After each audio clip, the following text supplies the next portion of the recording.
आज दिल्ली की जनता के लिए बहुत अच्छा सुनहरी मौका है कोई शुरुआत करने के लिए। सत्ता का विकेंद्रीकरण घरेलू चुनाव से करना बहुत आसान है, जो कि इस समय 2022 में घरेलू चुनाव दिल्ली में एमसीडी के रूप में वार्ड के चुनाव, मोहल्ले के चुनाव हो रहे हैं। इसमें जनता चाहे तो सत्ता का विकेंद्रीकरण किया जा सकता है, लेकिन होता क्या है कि जनता जो पार्टी के, राजनीतिक पार्टियों के गुलाम, चमचे, अंधभक्त और बहुत सारे लोग जो एजेंट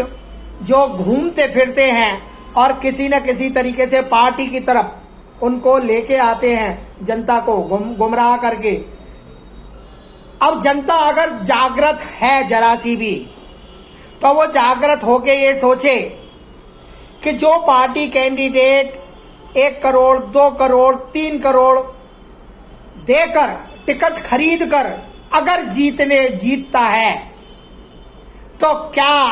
वो जनता का हो सकता है, या जनता का भला कर सकता है, या जनता के बीच में आएगा? नहीं आएगा। और जबकि हमारे देश में तो 3 तरह के चुनाव है ना, कि नेशनल चुनाव जिसमें राष्ट्रीय चुनाव जिसमें प्रधानमंत्री चुना जाता है, एमपी के चुनाव बोले जाते हैं। दूसरा राज्यों के चुनाव जिसमें एमएलए चुना जाता है और मुख्यमंत्री चुना जाता है उसमें। और तीसरा जो ये चुनाव है, जो घरेलू चुनाव है, मोहल्ले का चुनाव है, एमसीडी का चुनाव है, इसमें जो बड़ी बड़ी राजनीतिक पार्टियां हैं वो भी आके पार्टिसिपेट करती हैं और अपने अपने कैंडिडेटों को टिकट बेचकर और उनको खड़ा करती हैं और जनता को गुमराह करती हैं कि साहब ये हमारा कैंडिडेट है और ये कैंडिडेट बहुत सारे काम करेगा। आप जैसे कि देख सकते हैं कि जो राज्य के चुनाव हैं, हिमाचल के हो रहे हैं, गुजरात के हो रहे हैं, हम ये कहते हैं कि भैया तुम मुख्यमंत्री वाले चुनाव, राज्य के चुनाव लड़ो ना। ये जो लोकल चुनाव है, जो एमसीडी के चुनाव है, इसमें आप बड़े बड़े दिग्गज पार्टियां, जो राष्ट्रीय पार्टियां हैं, वो इसमें छोटे से चुनाव में, जो लोकल चुनाव है, जो घरेलू चुनाव है, इसमें आप क्यों अपना मगजमारी कर रहे हैं? ये जनता के लिए छोड़ दीजिए, ये मोहल्ले वालों के लिए छोड़ दीजिए, ये समाज सेवकों के लिए छोड़ दीजिए। ये जो लोकल आदमी हैं, जिनको पता है कि किस घर में क्या है, किस घर में क्या परेशानी है, किस मोहल्ले में कहाँ खरंजा नहीं है, कहाँ नाली नहीं है, कहाँ दिक्कत आती है, वहां जो उनको जो पता है, और वो जो खड़े होते हैं निर्दलीय, जिनको स्वतंत्र कहा जाता है,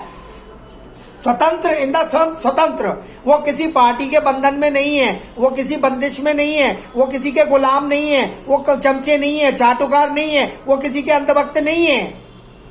ऐसे कैंडिडेटों को आप खड़ा करिए। आप देख रहे होंगे टिकट बटने पर भी कितने इनके सिर फुट्टम फुट्टा होते हैं कि जो 6 महीने से मेहनत कर रहा था, जो पार्टी का प्रचार प्रसार कर रहा था, उसका टिकट काट दिया और जिसने पैसे ज्यादा दिए उसको टिकट दे दिया। तो आप लोकल कैंडिडेट को अपने यहाँ से, जो जिसको आप जानते हैं, वो अगर खड़ा हो गया है, और आप ऐसा होता ही है कि हर मोहल्ले से, हर वार्ड से कोई ना कोई समाज सेवक, जो समाज से जुड़ा हुआ व्यक्ति जरूर खड़ा होता है। और मेरा निवेदन है आप लोगों से कि आप उस निर्दलीय कैंडिडेट को, उस स्वतंत्र कैंडिडेट को जिताएं और नगर निगम में भेजें, ताकि वो आपके बीच में रहकर आपके काम कर सके। आप सोचिए,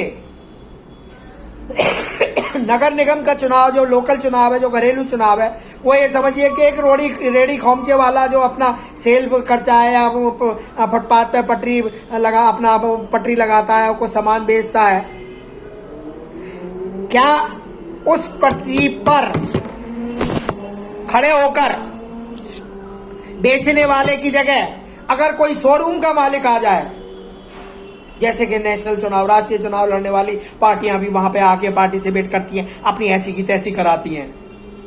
या राज्य के जो चुनाव हैं उनमें भी अपने पार्टियां आती हैं, या राज्य के में जो चुनाव लड़ रही हैं पार्टियां, वो पार्टियां भी आके अपने कैंडिडेट को उस फुटपाथ पे बैठे हुए